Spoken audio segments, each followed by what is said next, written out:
everybody, and welcome to the Fast Leadership Podcast with Arnaud and Gordon, where we look to take the rocket science out of leadership and make it accessible to everybody. Today, we want to talk about a subject which I think is important for leaders, and it's if you can't outperform your self-image, then leadership really, for creating high-performing teams, is about new identity engineering. Okay, wow. I'm very curious about that topic. New identity engineering and outperforming self-image. That's a lot of big words.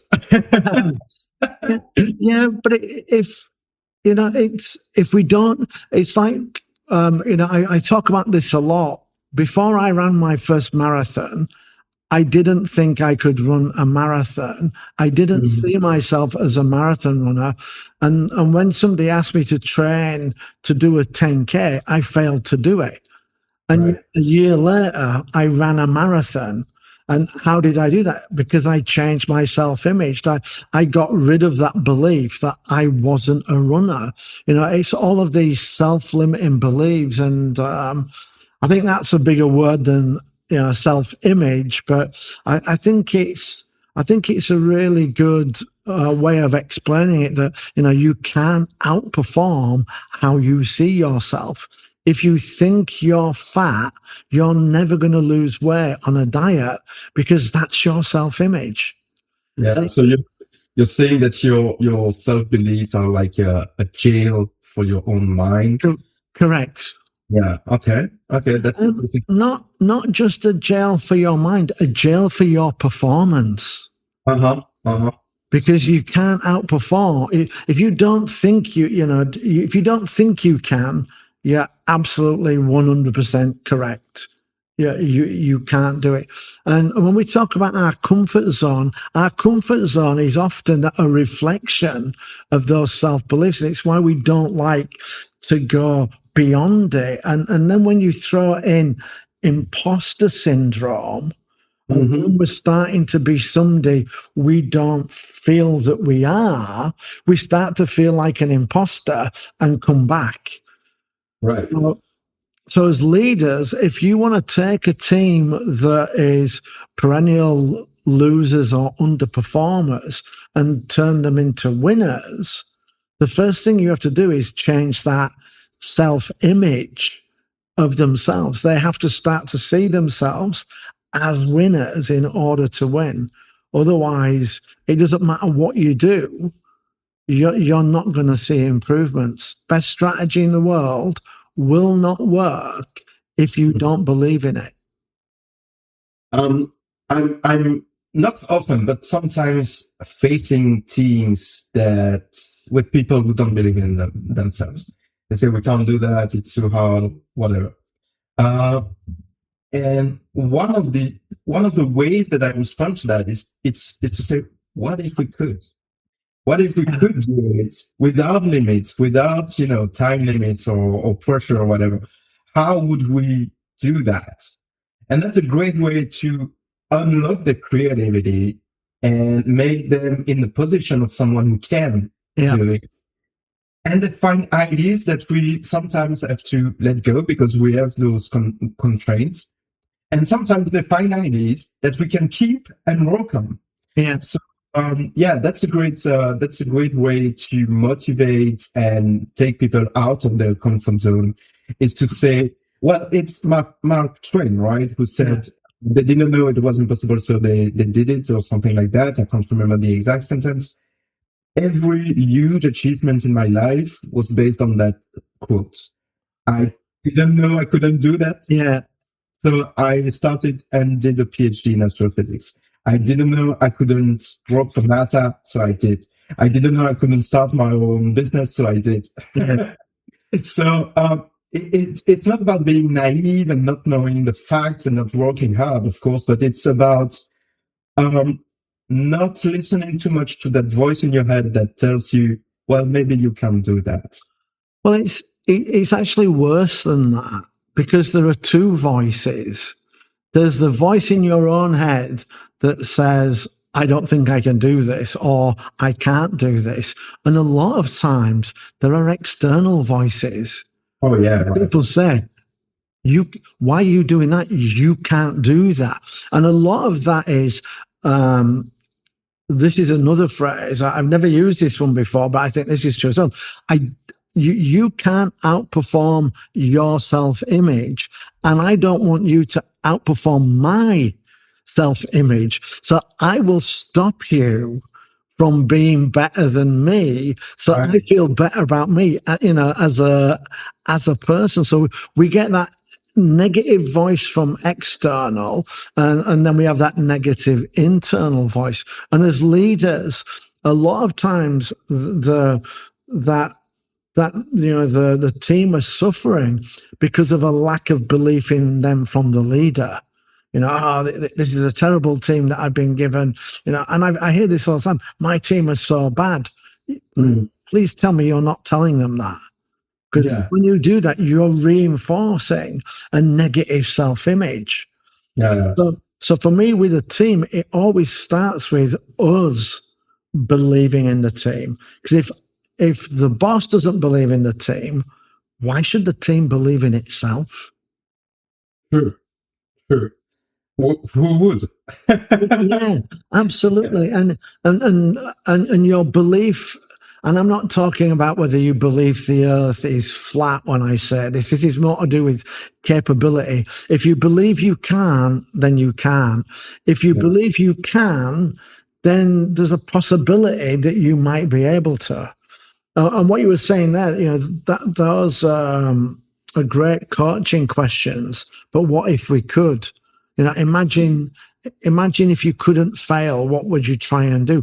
And we're trying to get that negative glass ceiling, take that away, and get people to see their full potential. But it's difficult for us to do it on our own. And it's a lot easier if we've got a leader who believes in us and who are encouraging us to do that. I'll go one step further. For me, my perception is that someone will come to me and tell me that I can't do that, I'm not able to do that, or whatever. It's not just a negative thought, it's a backstabbing. I truly believe that. And it comes not from the people who are far away from you, watching from a distance what you're doing. It comes from those within your team, within your friends sometimes, or your own boss, or your own subordinates, whatever. And it comes from closer people that can be backstabbing. And it can be devastating. It can also be fueling your engine. Yeah. You can be very stubborn and prove them they're wrong, but it takes some courage to do that. And that's only 1% of the time. 99% of the time, we agree. We end up agreeing with it. Of course. So I would say that you got to be really careful about the negative feedback you give to someone, because it can be seen as backstabbing. It can be perceived as that glass ceiling you're referring to. Don't ever let people think that you believe they can do something. Yeah. It's really important. And sometimes it's not done with bad intention. When I decided I was going to run my first ever marathon, my wife said, "Oh, don't you think you should start with a 10K or a 20K first?" So they thought they were being protective, but actually they were being restrictive.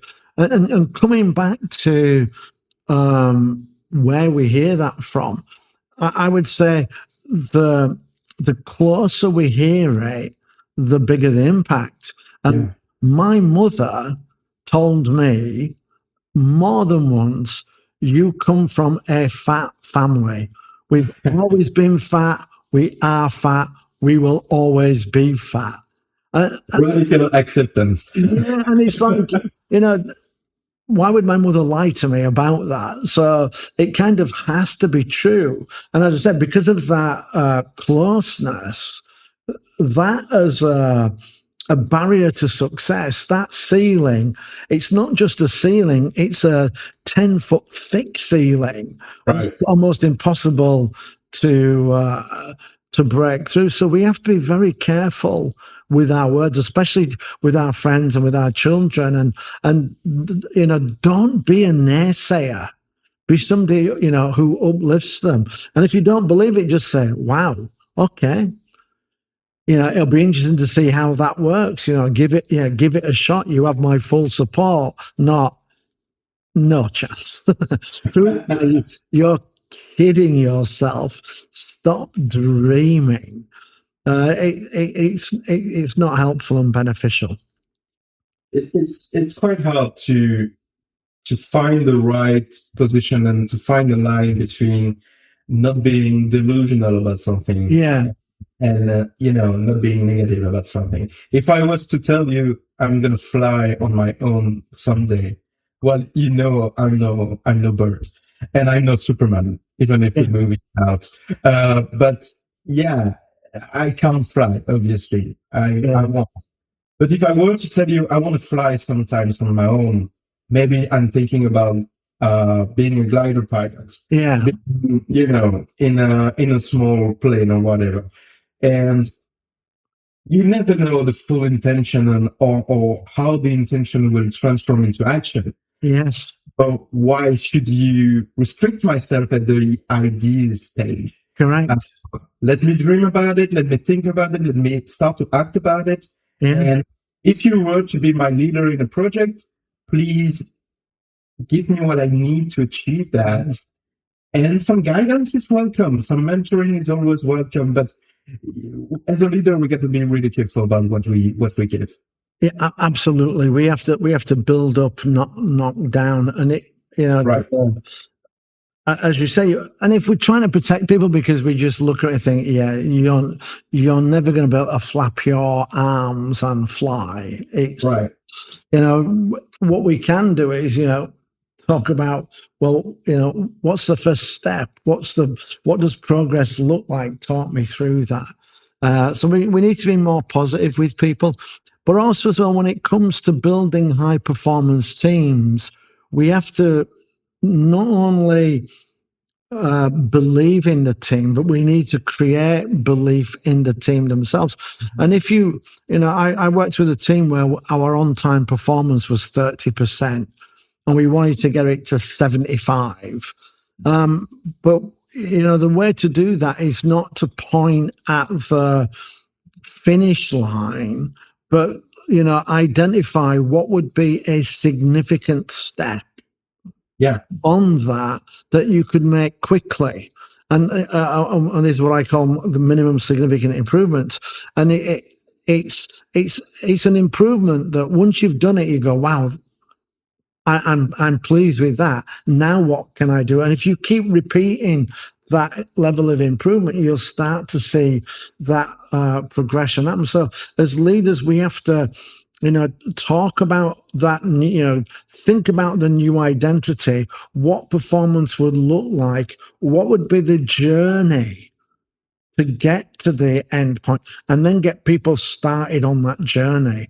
And as they start to see those small improvements, now belief starts to grow. And then we reinforce that with recognition. And recreate that, recreate that image they have of themselves of actually, I can do this. I can do this. I am doing this. I will be successful.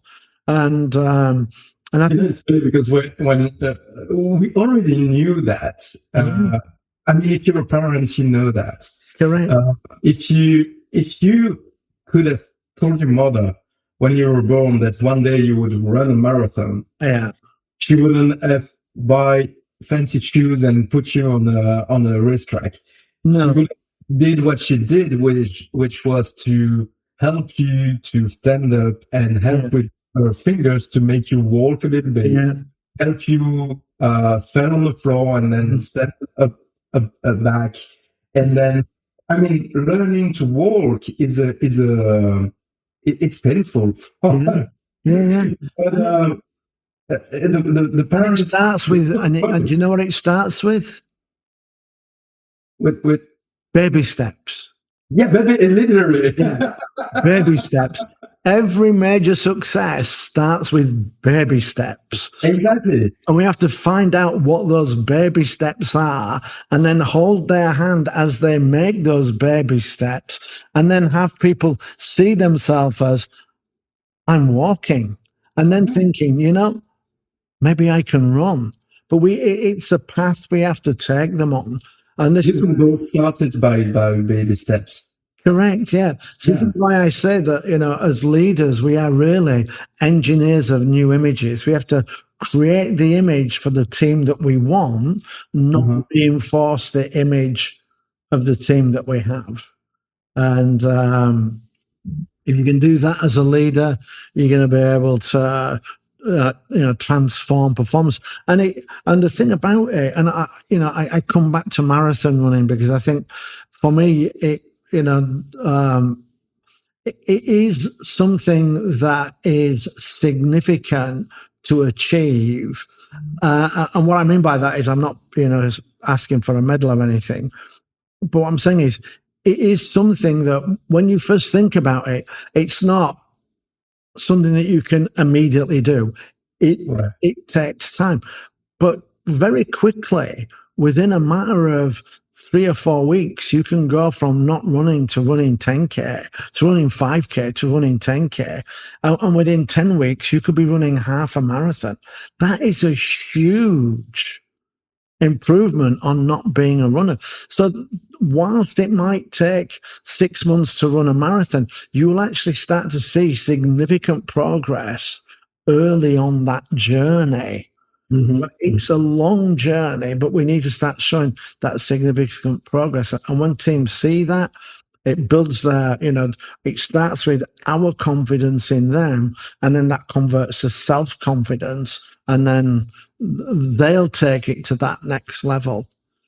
And we've discussed plenty about long-term versus short-term goals in another episode of the Fast Leadership Podcast. So please check it out on YouTube, Spotify, wherever you want. It was a great discussion that we had about how to keep your team motivated for the short term and how to deal with the short term constraints while keeping an eye on the long term vision. Yeah, and I think the reason why I want you to talk about this today is that, again, not because it's something new that we haven't discussed parts of, but because of that that realization that actually you need to think of yourself as an engineer of that new image. And when you think about it from that perspective, it might help you create the path and take the actions that you need in order for your team to, go from you believing in them to them believing themselves to them achieving. Awesome. I think it's time for them and for us as well to turn that into action and get back to our teams and get back to our projects and turn those ideas that might otherwise stay in the idea phase, but put them into action. So thank you, Gordon, for that. And I'll talk to you very soon. Another episode of the Fast Leadership Show. Thank you, everybody. Don't forget to do your own action by thumbing up this video or this podcast. Give us stars, ratings, and share so that our good words can be spread. Like, share, and subscribe. That will really help us get these messages out. All right, thank you, and we'll speak to you next time. Thank you. Bye-bye.